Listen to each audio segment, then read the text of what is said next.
favor, or all in full turf discussion, and I will turn this over to Stephanie, and she can discuss, and we can ask questions regarding. Okay. Time ago, we met with some businessmen and from the community, and they asked us what we could do to get more teams to come down here and utilize our fields. If you recall, you were gracious enough to agree to lower the rates we charge to get teams in, and it worked great. We had 66 teams in, but at the same time, it rained, and we used 2 pallets of Diamond Dry trying to get the field ready, and we were only successful in securing a couple games out of that particular event. So we started investigating turf. We did find a turf that everyone liked that is 30 degrees cooler than what average turf is, which is a plus.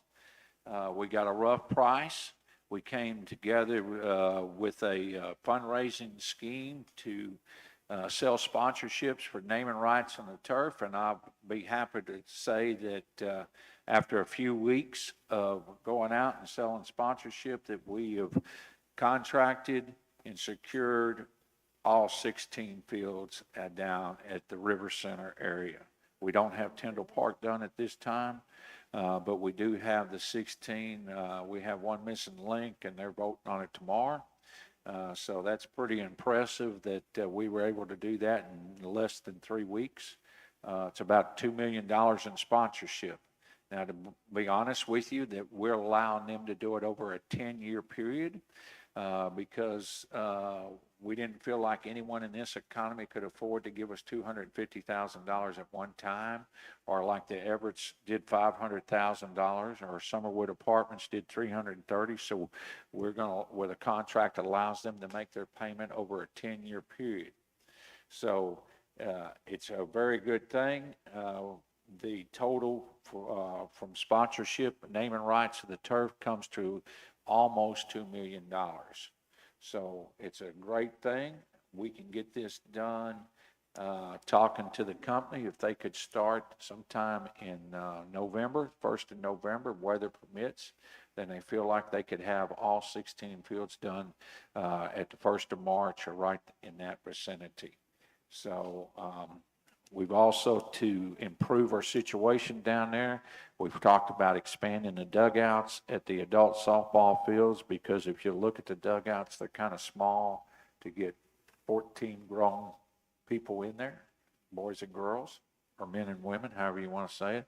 So Chris Walker has agreed to donate all the fence we need to expand our dugouts, put new fencing around down there. So the next little project, it will be at the baseball complex. There's 8 fields over there. We're going to work on the dugouts. I've talked to a volunteer named John Sledge that has agreed to head up the committee to get the work done free of charge.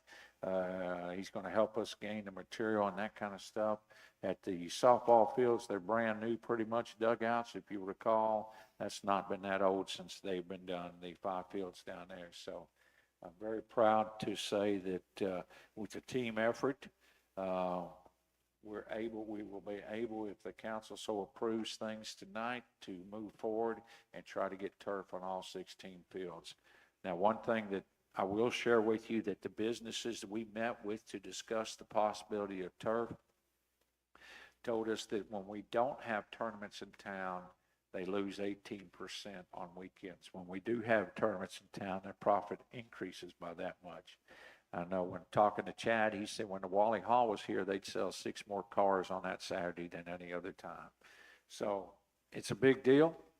It would benefit our community, but probably the most positive part of the whole turfing project is not economics or not finances, but it's our families.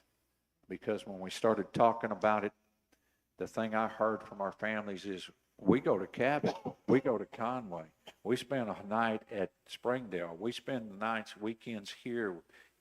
Our families were going outside of our city and they wanted to be at home. And they all said, hey, if we get turf, we'll never have to leave again. We can stay home. So That's the biggest thing, is keeping our families right here in Benton.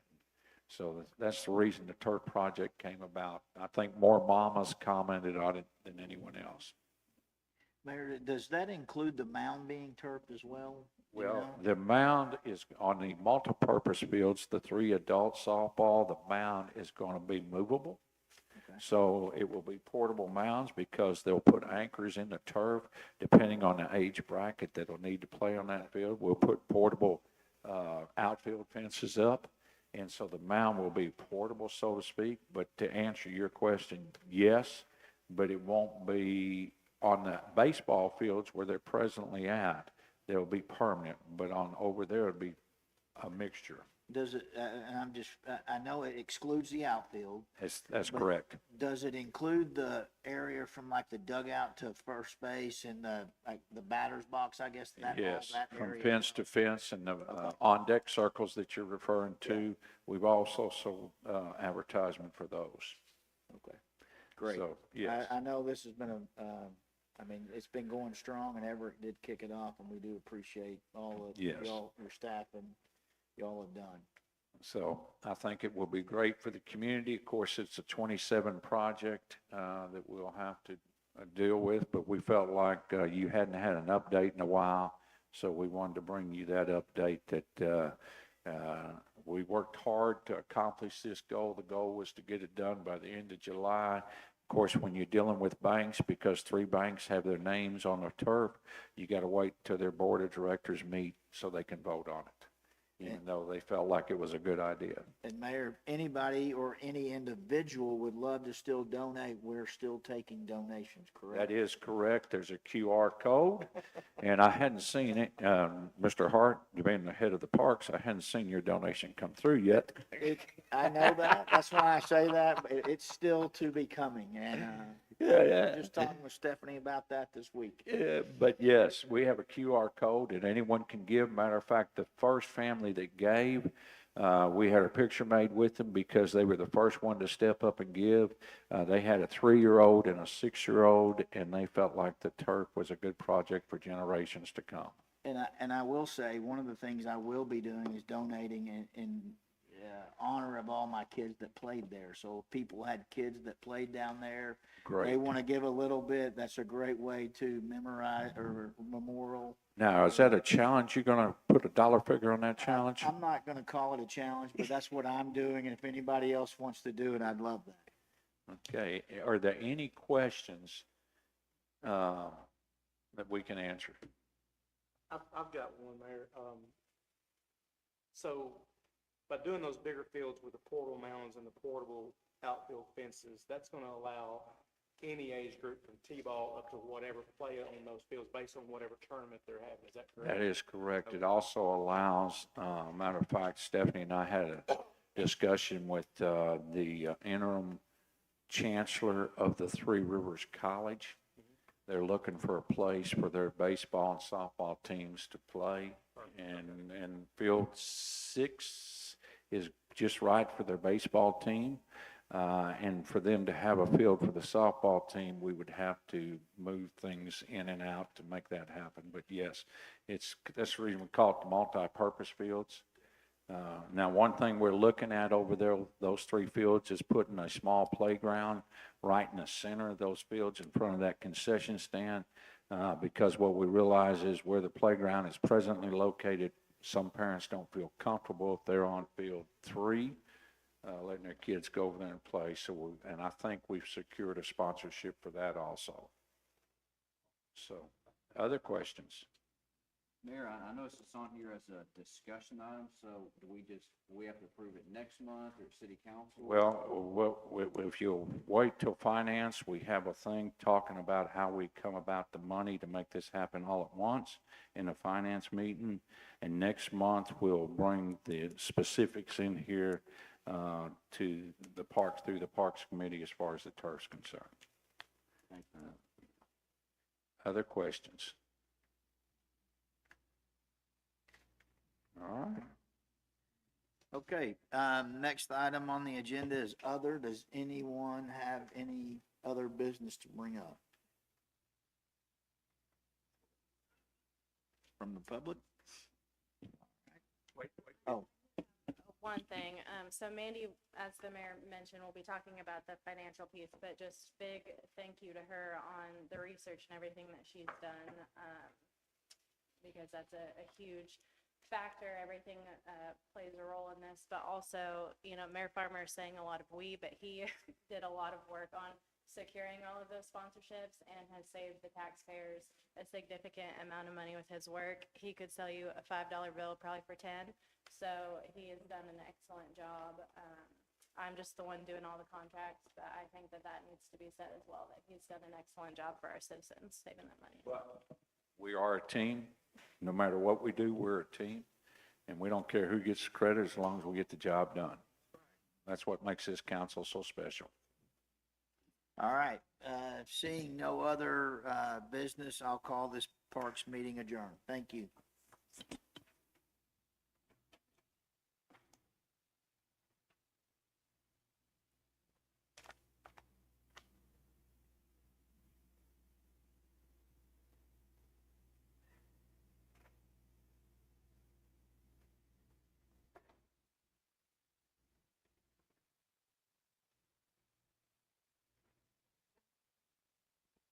Mr. Hammer, you ready to go with streets?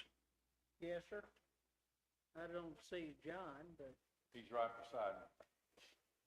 He's right here. good. Jason, you might as well move up here since you're next. Okay, at this time, it's 5:08. I'll call the August 11th Street and Drainage Committee meeting to order. And recognize all the attendees, my far right. Frank Baptist. And Spencer Cove. Chad Slaughter. Tom Farmer. Trevor Valencia. Steve Wade. And I'm Jeff Ham.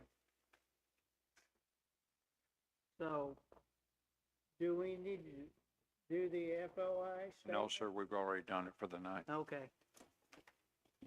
At this time, we'll move to number 4, the approval of minutes. Second. Hearing a motion and a second. All in favor? Opposed? Motion carries. John, at this time, Mr. Ritchie, I will turn it over to you to conduct the updates with the McClellan and the project updates. Okay, at this time, I'm gonna turn it over to Taylor and let him update y'all on the progress that we've had on some of these projects.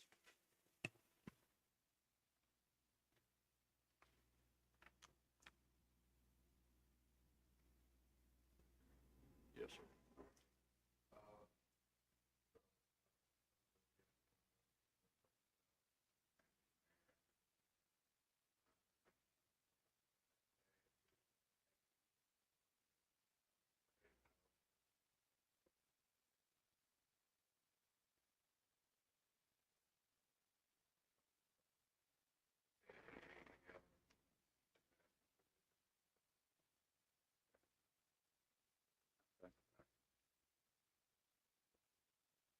Do we know when we're gonna go out to bid for that?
No, go ahead. I just have a question when you're finished talking.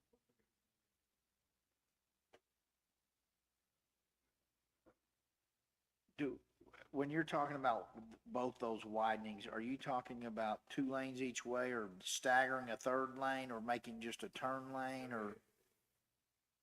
It'll be adding a turn lane only? It won't be 2 lanes going one way or anything?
Yeah, will there be sidewalks on these as both of them?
Can I ask you a quick question on that?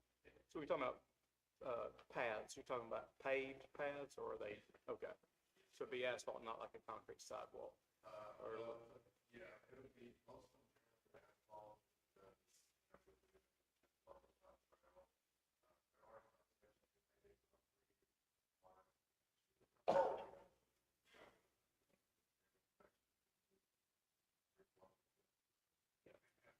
so is that a trail like that's on, the Parkway now, that's part of the road, it's just divided by a white line, or is it, it's set aside its own, okay? And this may have been covered way before, maybe I'm still gonna play the new card guy, the new guy card, so I'm just trying to catch myself up.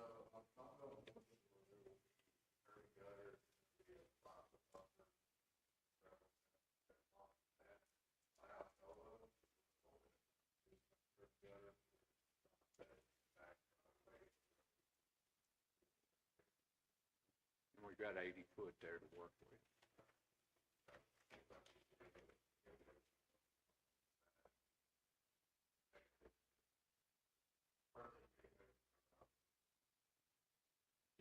Taylor, going back to East North Street roadway reconstruction, which segments you guys, which part of East North Street?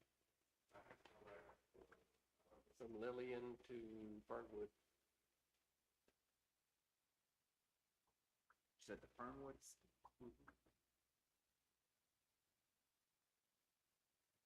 Okay.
I'm sorry, can I ask a question?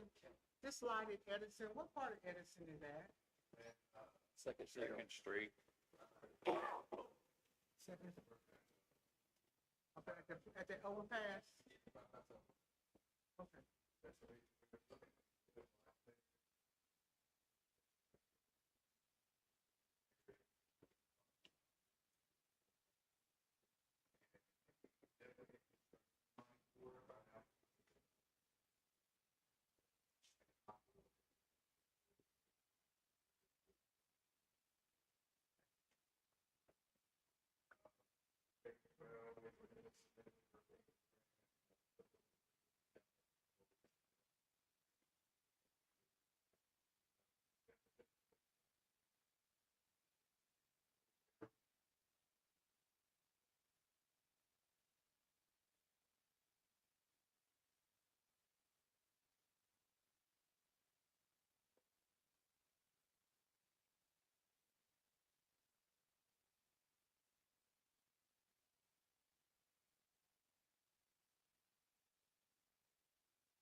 That St. Andrews Wood, does that have to do with the potted block issues that we have? No? No.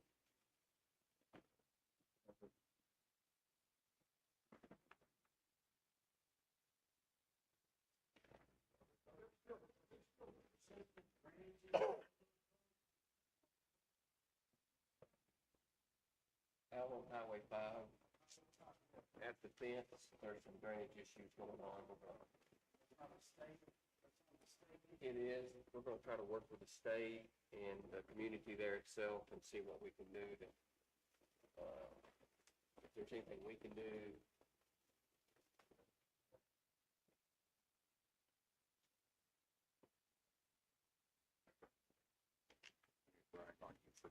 Thank you, Taylor. Okay, if you look at the monitors, you'll see some wayward signs that John and his crew has put up all over the city because one thing that Benton Matters came out with is that we want to improve our wayward signs. If you notice, they match the ones that are at the parks that we paid big bucks for. These signs, the street department made themselves, and they're all over the city, and they did a great job doing it. John and them been very busy this summer, not only doing that and putting the signs up, but also making sure that all the school zones are painted with fresh paint. Everyone's ready because tomorrow school starts, so they've done an outstanding job of bringing awareness and getting things done. They've made some adjustments over in Linwood because there was some situations over there that you can see right there that he's worked with the engineers on, and they've got that done. But I just wanted to brag on John and his crew. Not only they've kept all the exits mowed and looking beautiful, but they've done a great job working on all the many other projects we have in the city to make it better.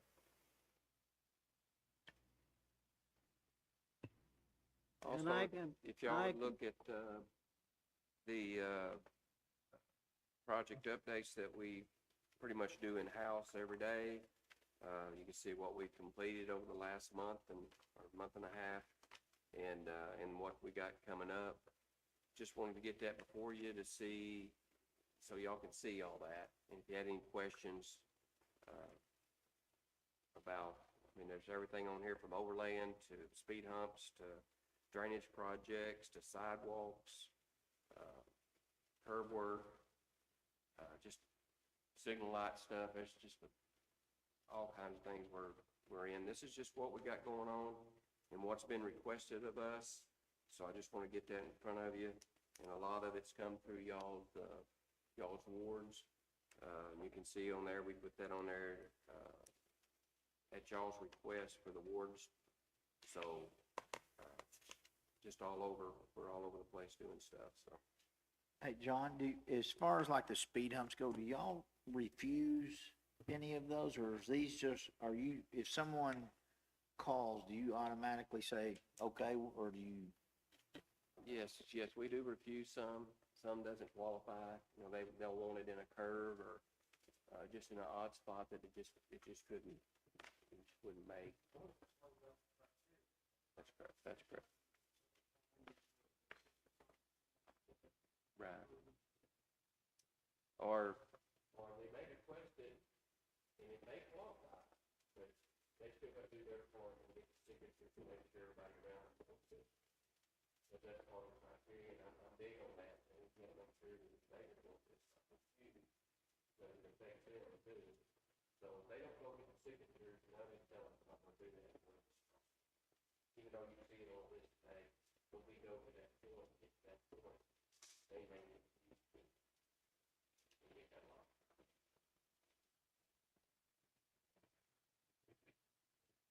Yeah, we only do 10 here, and it's budgeted. And also we do 2 per ward, so we want to be fair about it. So that's very, very important part of this.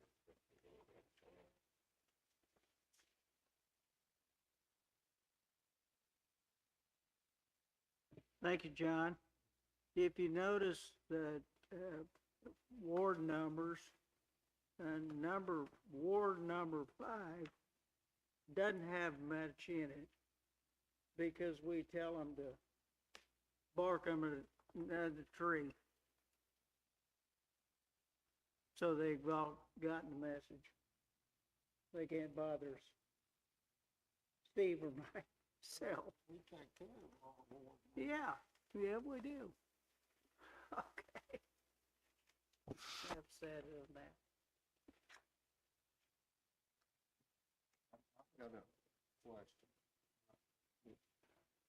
On Congo Road, coming into Benton, when you got the overpass, and then there's where the turnaround is to go either up to Little Rock or the service road, there's a red light right there. That red light, if you want to turn right, there's only place for like one car, and the cars that's gonna go straight on to Military, they can fix it to where nobody can turn right. So with that being said, it extends the traffic line going straight. There'll be people wanting to go straight plus turn right because you can't. Is there any way to, which I'm sure the state owns that, is there any way to get with them and have them give up some of that ground to make a sufficient lane to turn right? Mm-hmm. It'll back up plumb to the other red light, and then it'll back up plumb to Shenandoah. Well, they, And it only happens, it's just like around school, in the morning and the evening. And everybody wants to go home, and it gets crazy.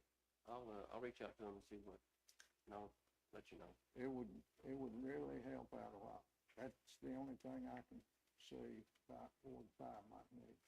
they'd have to make the bridge 3-lane. Or 5-lane, 4-lane, 5-lane. They'd have to widen the bridge. Yeah, I think Steve said that grassy area right there, they could Yeah. probably scoop that sidewalk over and everything and make a It'll dedicated lane, make- just it the is other too side long of the bridge. crossing. But once you get past the bridge, from the bridge to the, Oh, I you got that see. big, that Okay. area, the right lane's gotta scoot over. Haven't gotten a call on that yet. Any other business? If nothing else, call this meeting adjourned. Thank you, Taylor.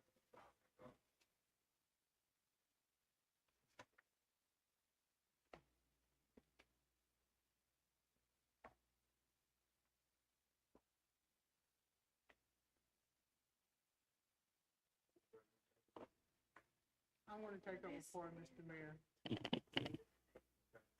Ready?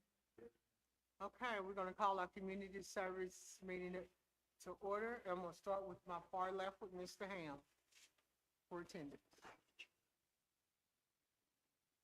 Mr. Ham, Yes, ma'am? we're gonna start our community service meeting agenda. I'm sorry, we're gonna start with you. Okay. Jeff Ham? Steve Blake. Trevor Valines.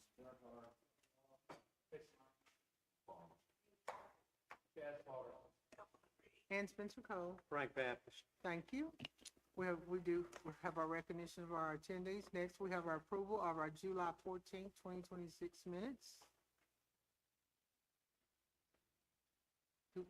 Chair, Second. we have a motion and a second. All in favor? Aye. Any opposed? Okay, motion carries. Next, under new business, we have our property remediation code of compliance. Mr. Tyler, we have 6 properties. Mr. Tyler's going to present to us. Good afternoon. My name is Tyler Ritchie. I'm with the Code Compliance Office. We do have 6 properties today. They were all cleanups. The first one is at 18632 I-30. It's known as the BP gas station off the interstate. That amount was $620.88. That was a mowing job that we went in and did. The next one is going to be 609 Military Road. That one was another mowing job. It was $820.88. That's the Walgreens. It's going to be on the Military and East Street intersection. CVS, I apologize. Yes, CVS. The next one's 801 Brookview Drive. This one was $320.88. It was another mowing job, and there was a little bit of cleanup with removing items from the property as well. This one's at the intersection of Alcoa and Brookview.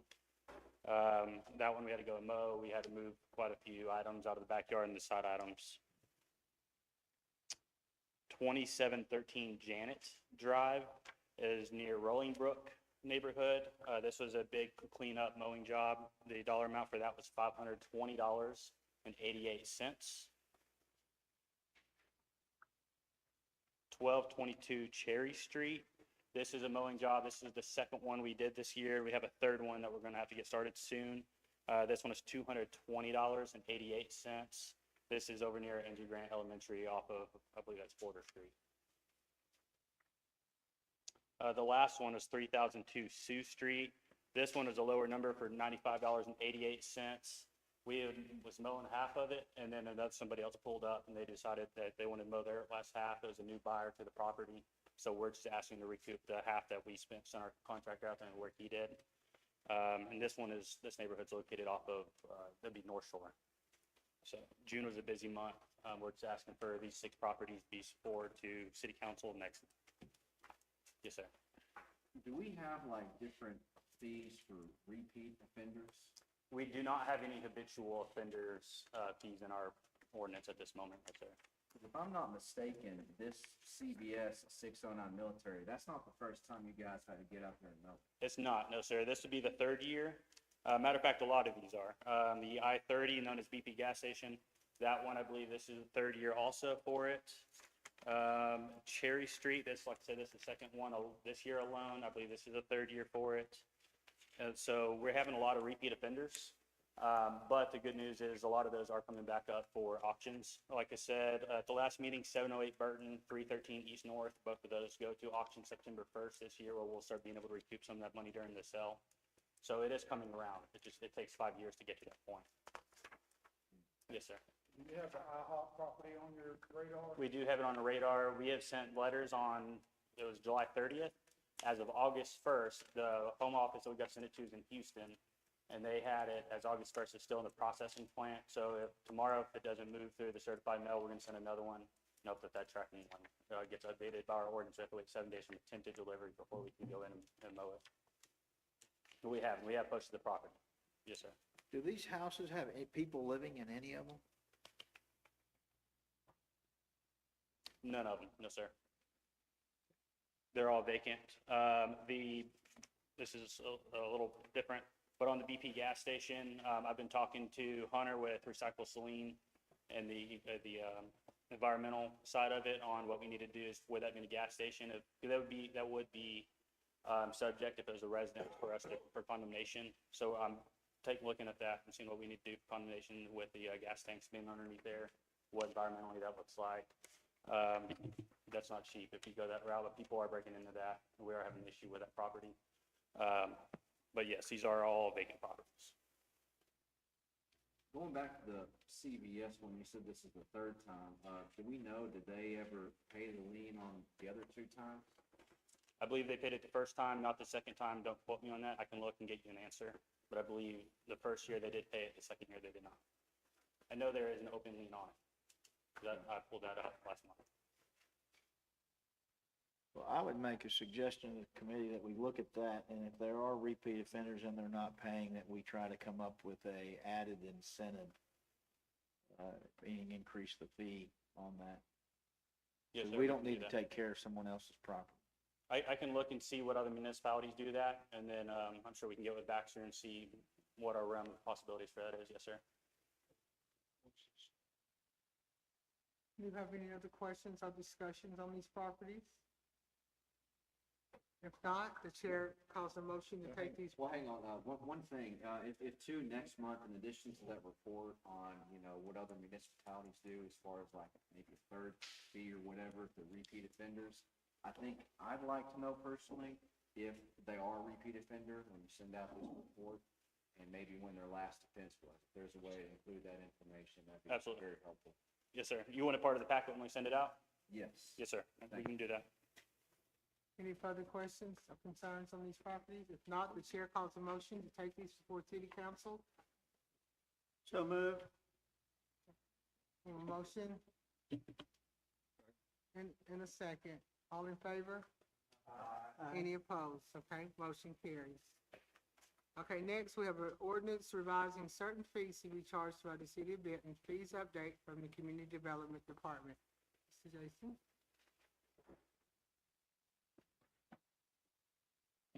So these came to you last month at committee as well. The only small changes, looking at excavations, we're still in discussions, I believe, actually with AT&T Legal, but they've been waiting for a while. Added linear feed fees, and then also making sure there's an emergency repair work for damage. What we don't want to do is charge a company if they're damaged to the system through no fault of their own, just allow them just to come out and get it repaired, and that's also by notifying the city and Benton Utilities as well. That's the main portion there. The other fees, a commercial site plan review fee, we've had a lot of projects that have gone through DRC, and we've spent countless hours at staff time. And if they never go to building permit, there's no fees that have ever been captured, even though we've reviewed these projects quite extensively. That's one of the big ones there. Fence permits, we review all fence permits, but currently we only charge a fee for a fence if it's over 8 foot. We're reviewing them all already, and that's just taking away the 8-foot rule, and any fence permit comes in, we're reviewing, will just be a rather small $25 fee.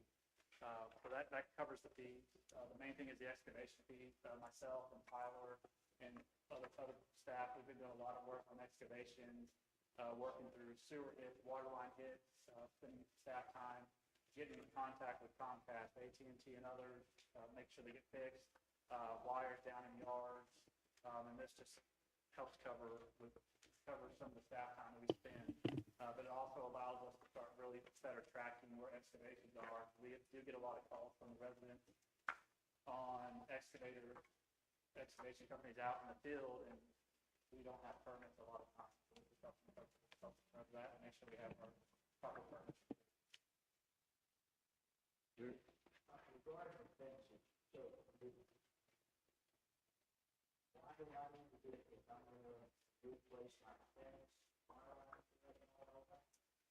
The fence review actually goes through, we have our city planner looks at it, code enforcement looks at it, and Benton Utility looks at it also from a utility perspective.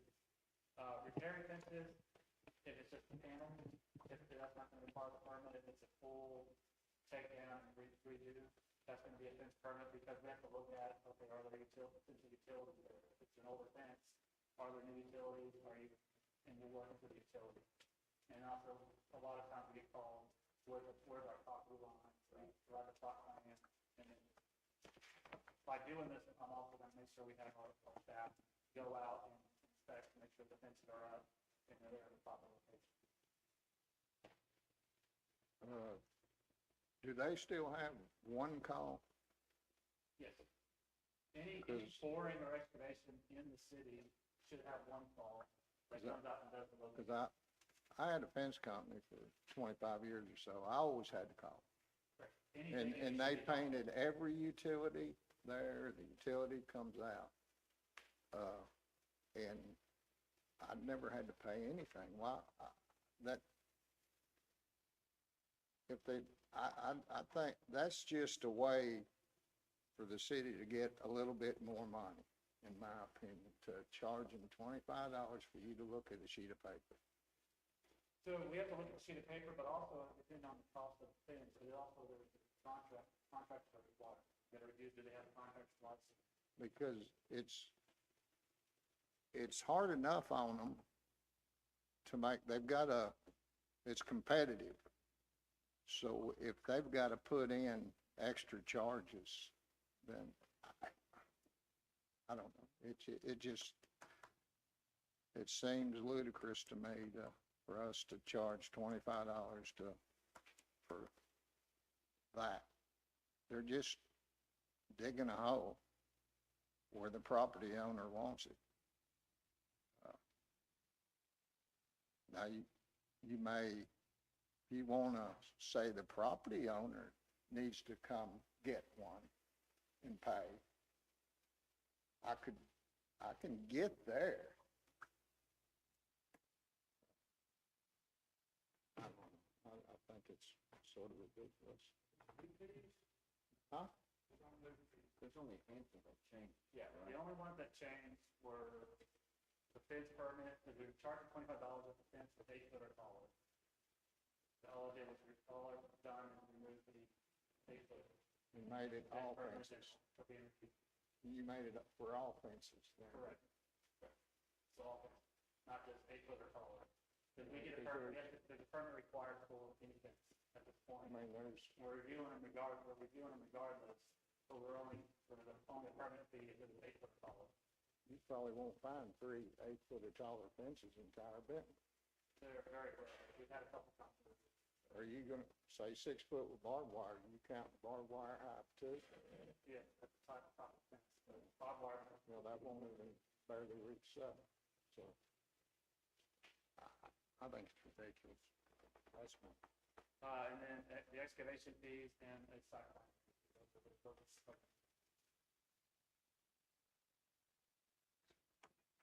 Do we have any further questions or concerns? If not, the chair calls a motion to, for this ordinance revision, certain fees to be charged by the city of Benton come before the city council. Have a motion and a second. All in favor? Any opposed? Okay, motion carries. I mean, so we had 2 no's. We had how many? So motion carries. Okay, I'm sorry. It's in here. Okay, next, under O, do we have any O business? Okay, anything under discussion? And we have the discussion of the trailer park and other non-self-propelled vehicle parking update code compliance. Have anything, Mr. Jason? Council members, this is something that, after a discussion with the residents, the mayor asked us to include on here. So going back in time, it appeared, and this is also a conversation I had with Chief Hodges, right now, as our ordinance reads, trailers are, or any axle vehicle, anything with axles is considered a vehicle by our current code ordinance. That'll mean campers, trailers, and as long as they are not in the same spot for 7 consecutive days, they're considered vehicles. And code compliant cannot, there's really nothing in our code to do anything as long as they're moving. If they're inoperable, then they can be tagged. What we're discussing. Yeah, so, I'm sorry. It appeared prior to, I believe, 2012, that trailers were not considered vehicles. In 2012 and then subsequently to 2021, they remained under the definition of a vehicle because they have axles. The discussion here that's coming up is finding a way to remove trailers and campers that are not self-propelled and put those under a different classification, so they're not vehicles. And that will help. We're having issues with trailers and campers being parked on residential streets, blocking traffic, blocking mailboxes, blocking driveways. So we're looking at a discussion of how the council would like to go forward, addressing the new definitions being brought forward, cleaning up our code enforcement language a little bit to the solution appears to be moving trailers for non-self-propelled apparatus without an axle, I guess. I don't know if Chief Hodges are. Maybe the Chief Hodges to decide a better definition for that. but try to find a way to be able to remove them from being able to park on the street as well, if it be park traffic. Or if they do need to park on, so let's say hunting season, boating season, fish season, they need it on there from a Friday to a Sunday. They just tell our office, we're just finding a solution, because we do have a lot of issues with blocking bike lanes, blocking sidewalks, taking mailboxes with these trailers and boats and campers. And if these trailers are not marked well with reflectivity, they become dangerous, especially at dark. So that's kind of what bring on this discussion. So the current language is not enforceable. Correct. If it has an axle, it's considered a vehicle in our definition. And as long as it moves at least once every 7 days, technically they have met the letter of the law. And as long as the tires aren't flat or it is inoperable.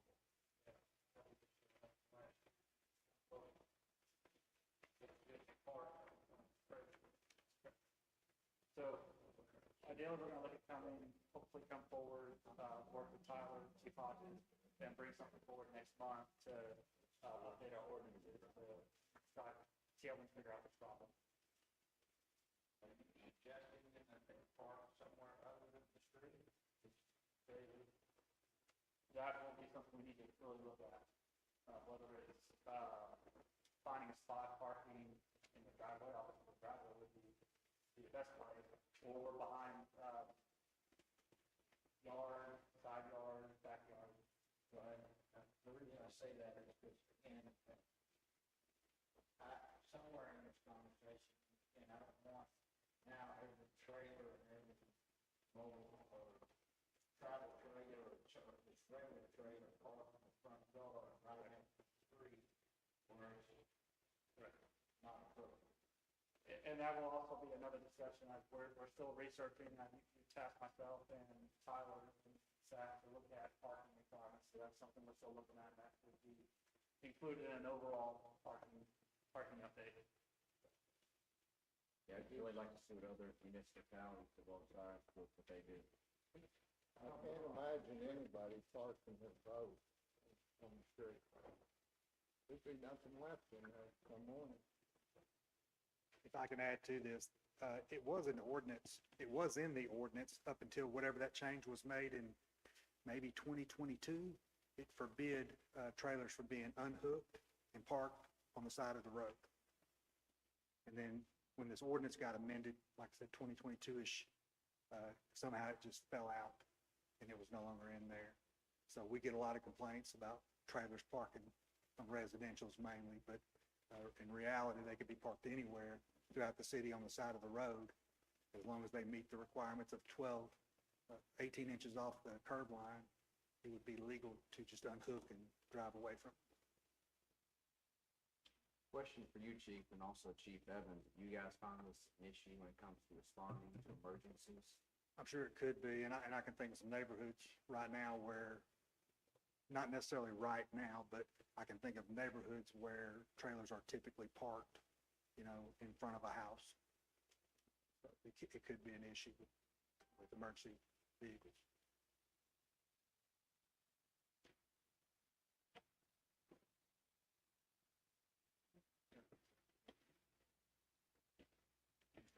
Do you have any further questions?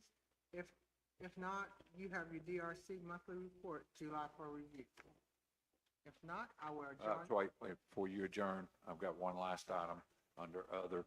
Today, I got a email from Buc-ee's. They want to donate 3.35 acres to us.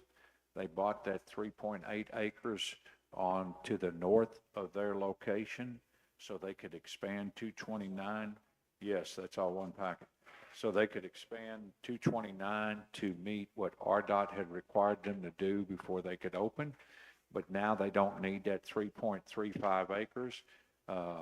What I've given you is what their regular restrictions are. And basically, they're going to donate it to the city. It is right in front of the RV park that eventually we hope to have built. And it's designated to be green space. And I got it today. Baxter said he would write an ordinance up, but I wanted to bring it before the committee tonight so that it wouldn't be a shock come the council meeting. That's correct. That's correct. Yeah, it's to the north of Bucky's, along 229, to the west of the RV park, closer to the street.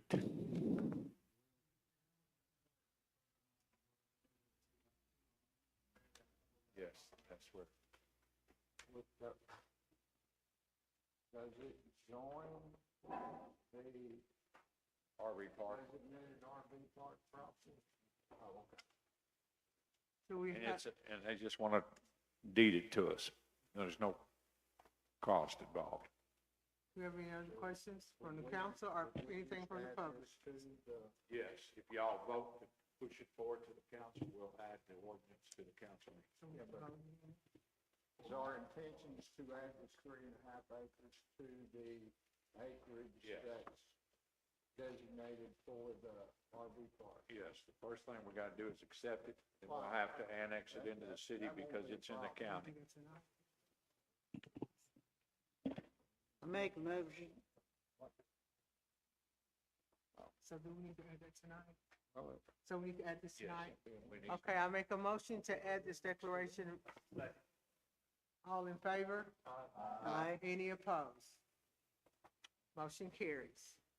Do we have any other discussion come before this committee tonight? Anything from the public? If not, I'll adjourn this meeting. Okay, next, we're gonna have our commissions committee meeting. I'm gonna start with my far left with Mr. Jeff Ham. Jeff Ham? Steve Wade. Trevor Valance. Judd Hart.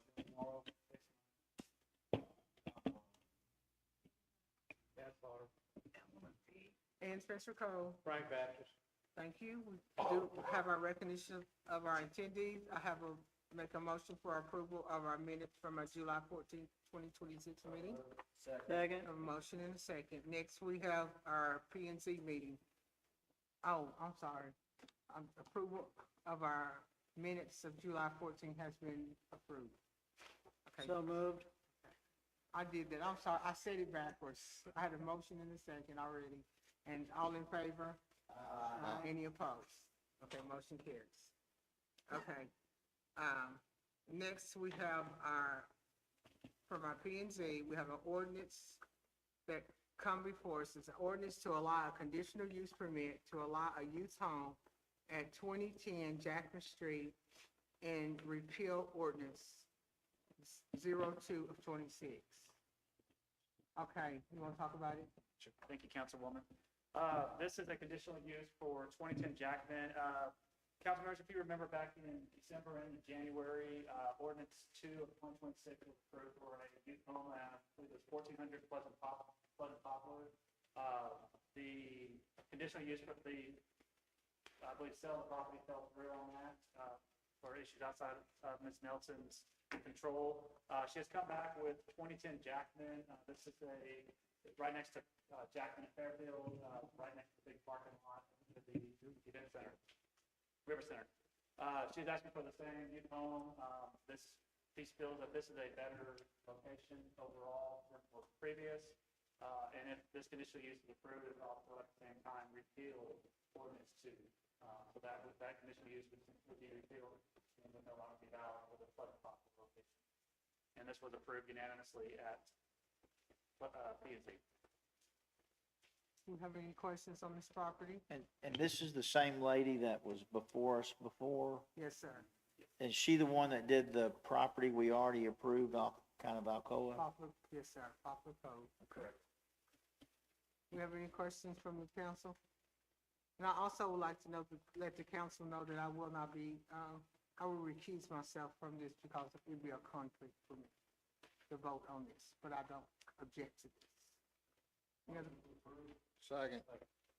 We're just discussing, right? Okay, next we have an ordinance to rezone property for 507 Highway 5 North from R2 to C3. Thank you, Councilwoman. This is But one of, I believe, 3 remaining parcels on the north side of Highway 5, backing up the Long Hill Golf Course. It is zoned R2. I believe there's a vacant house on it, and there's C3 right next to it along Highway 5 that is commercial. So they're just asking to bring in this, to have this 1 acre piece of property rezoned to commercial C3. And it was approved unanimously by the planning commission. It's commercial on that strip mall. Yes. On the right. How big a piece of property is it? I believe it's about 1 acre. Believe it's what? 1 acre, Okay. or I'm sorry, actually, it's 0.3 acres, 36 acres. I have it right in front. I apologize. Point, a third of an acre? Yes. Jason, do we have any idea on what the intentions are?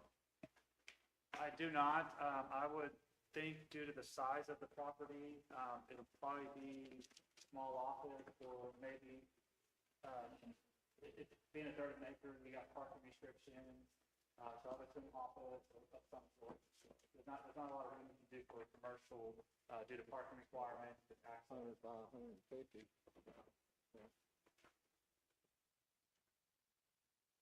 Do you have any further discussion? Okay. You have any other comments, Mr. Jason? Okay, do we have anything under the Public Utilities Commission? Advertisement and Promotion Commission? Historic District Commission? No, I don't. Do we have any other questions for this commission or from the public? Not, I'll join this meeting.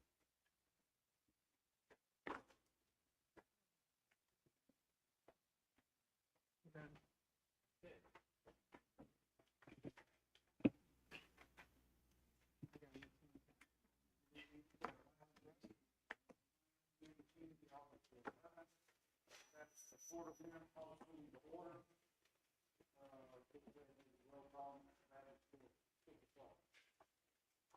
Frank Baptist. And Spencer Cole. Mandy Spicer. Trevor Valines. Steve Lee. Jeff Ham.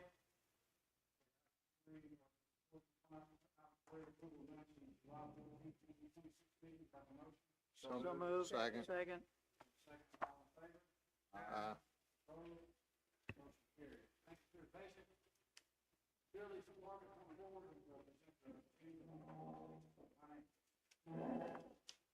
I'm gonna be quick. For June, we had revenues over expenses of $10,597. Spent $1.15 million on capital projects. We returned $212,000 to customers with the power cost adjustment. I just calculated August power cost adjustment today. It was 0.4 of a penny, and I think it was around 140,000 will be returning to customers. So.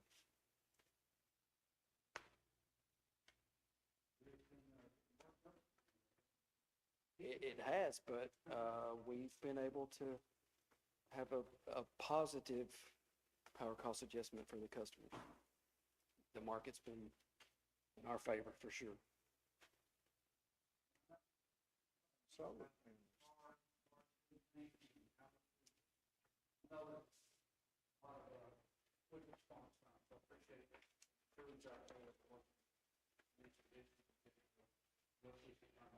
yeah, we've had, Chief can speak on it, we've seemed to have some folks have decided to run their vehicles into our poles the past 2 days, and they've done a good job of it.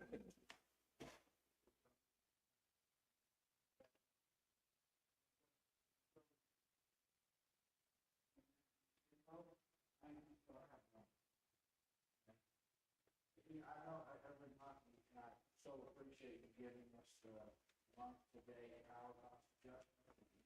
Is there any way you can give us a year to date as well? Absolutely. Just Absolutely. that way we just have to do the whole year, not the Well, we give it back. Again, back, do you want, if we just do the calendar year? Yeah, just do the calendar. The calendar year, because there's a, okay, because there's a planning year, which is different than the calendar year, so. Yeah, not a problem. Yeah, their planning year is June to May, kind of. I had that running total, I haven't put it in there. Sure, not a problem. Thank you. As you all know, we have a long, good history of relationship with current banks, for financial stability fund, Bank of the UK. Proposal here is open the new account for merchants and farmers, same title, financial stability fund. Currently, there's just under $2.3 million held in this account. And the request is to transfer the entire amount plus unaccrued interest. There are no outstanding checks expected. The signers on the account will be Amanda Spicer, Tiffany Barringer, and Suzanne McNamara. And this account will be fully collateralized, a varying interest rate of 3%, 0 fees. And, I think the diversification is one reason favorable interest rate, the wholesaler can't go to the carrier. So that's the intention. Any questions? So which bank did we choose from here? Merchants? That's not the current discussion.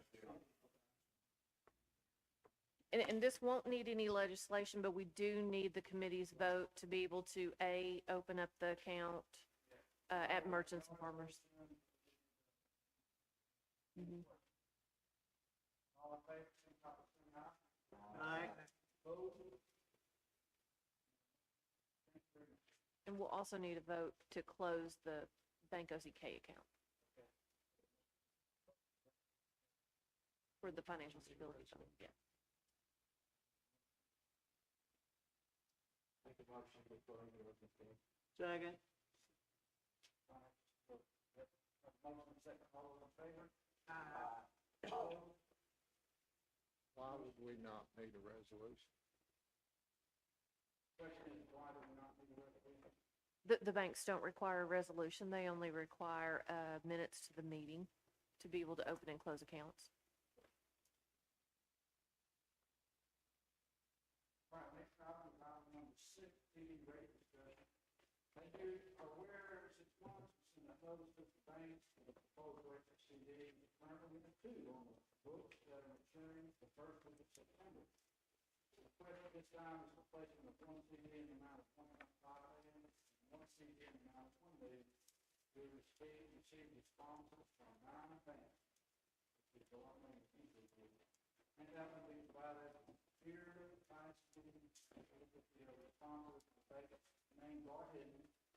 We recommend that we go with Bank I, 12 months for both CDs.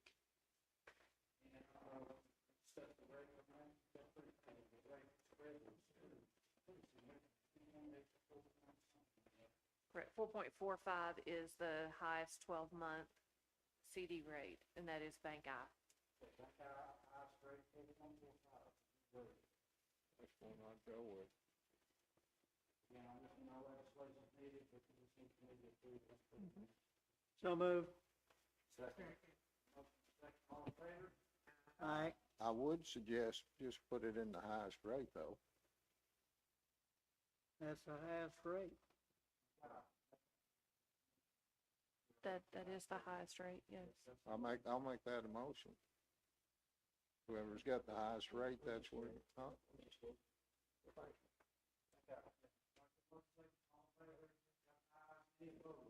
Okay.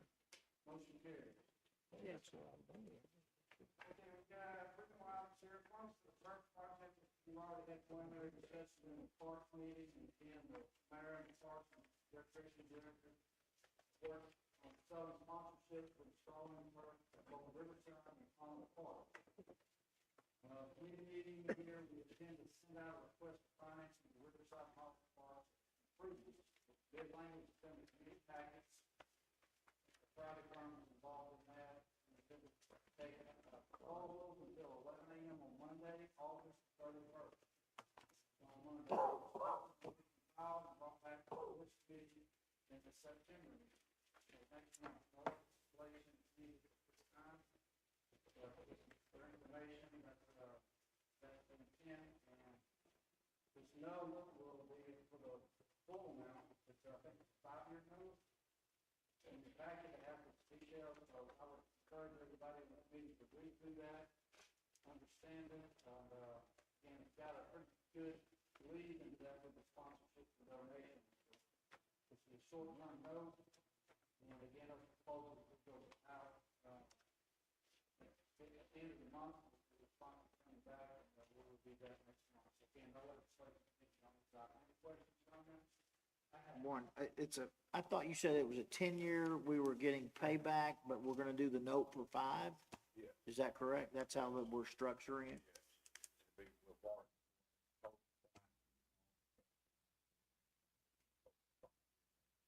Money will come out. Paid back, will be transferred to the park account. Over the 5-year period. And then what's donated will go towards that as well? Yeah. Okay.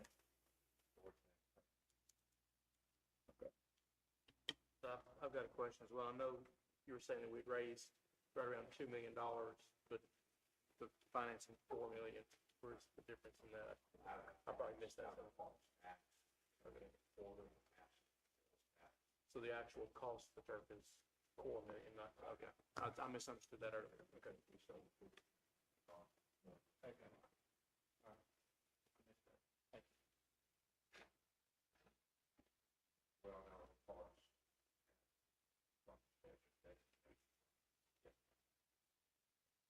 you, this possibly said, the interest to be paid out of the general fund, but the principal will be in the park, in the park budget. Well, actually, transfer parks over to the general fund. So there is a letter in there from the Friday firm, who is our bond counsel, to be able to explain this a little bit more in detail, but yes, exactly the way that the mayor said. Parks will pay the principal payment. The principal payment will be transferred over to the general fund. The general fund will actually make the principal and the interest payment, but per Amendment 78 financing rules, which is legislation, it's not rules that we make up, general fund has to bear the interest. So this is something that'll come back to us next month after you guys get the request by the 31st? Yes, sir.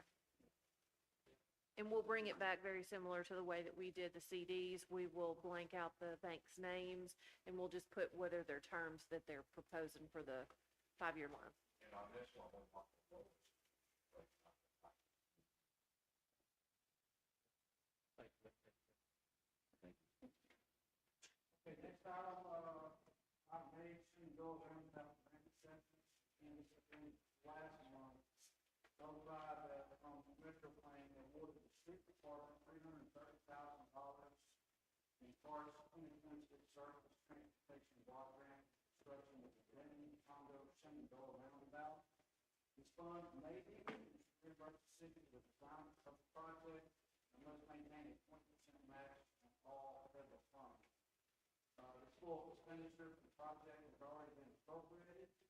The only legislation we need in form of a resolution would be the appropriation of the CD fund. So that's within.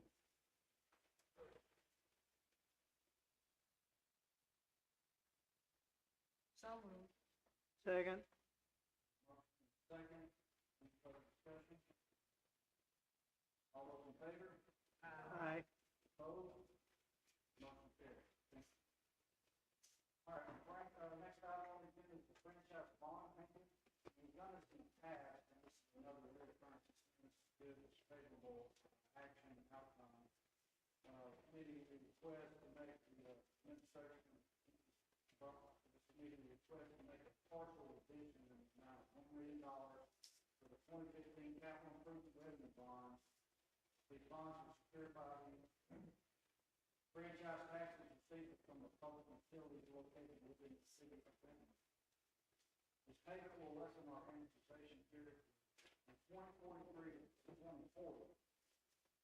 I think our indebtedness on that project, which some of our mayor members here, that it encapsulates the infrastructure in and around River Center, the driveway, the parking lot. The only way we can pay on this is on the monies that we get from utilities, the franchisees, which is Verizon, internet companies, Summit,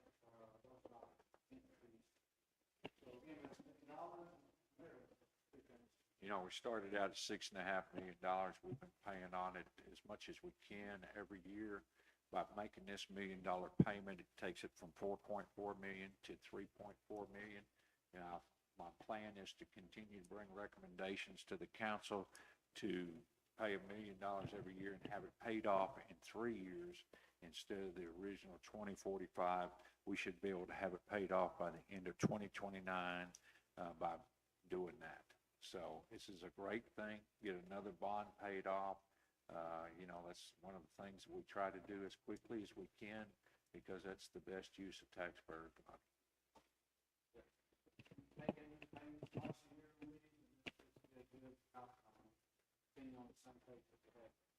Is that same bond we've been Yes, trying to, yes.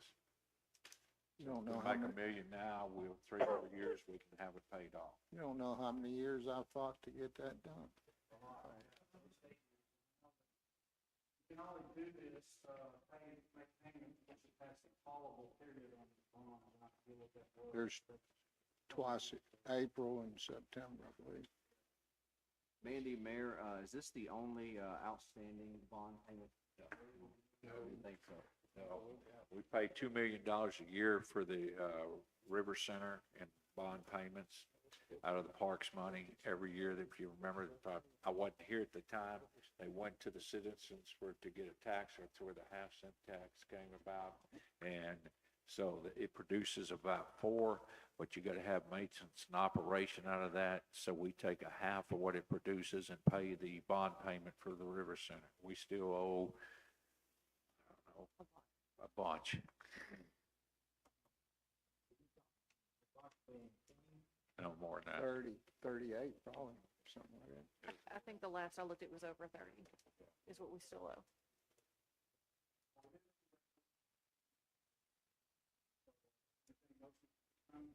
So moved. Second. All those in favor? Aye. Motion carries. Okay, that takes us through all our items, except for being our normal review.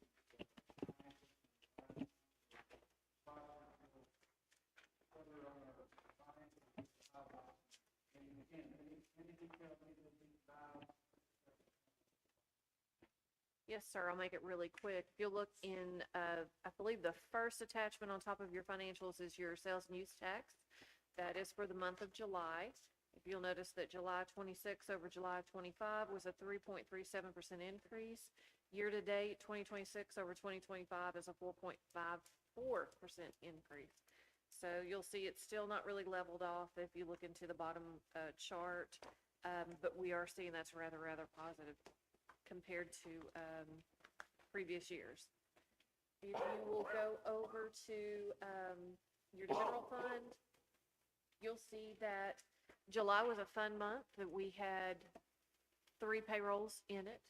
One payroll is around $616,000, and we were in the red $600,000. So without that third payroll, we would have been in the black for that month. We also realized, whenever I was doing the review, that we didn't receive Benton Utilities franchise taxes during the month of July. It was just an oversight on both of our parts. They've since gotten us that check. It was $204,000. So with that, we would have been in the black for that month, for the month of July. August should be a pretty good month because that $204,000 will be counted as August revenues, because it'll be received in August, in addition to the August franchise check as well. So August should be a really good month as far as sales tax is concerned. Again, if you have any questions with any line item details, give me a call or send me an email, and I will book some time.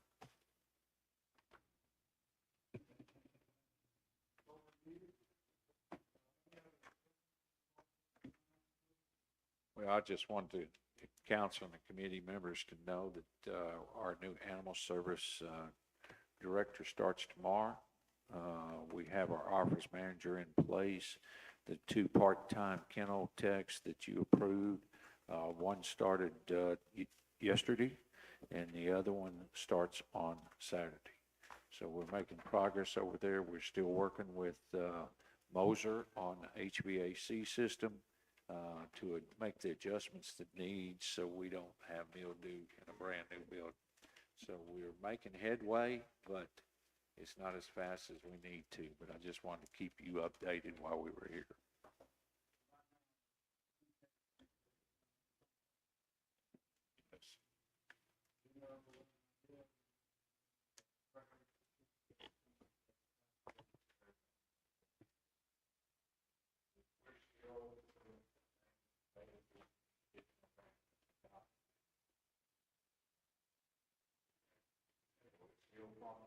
Yes.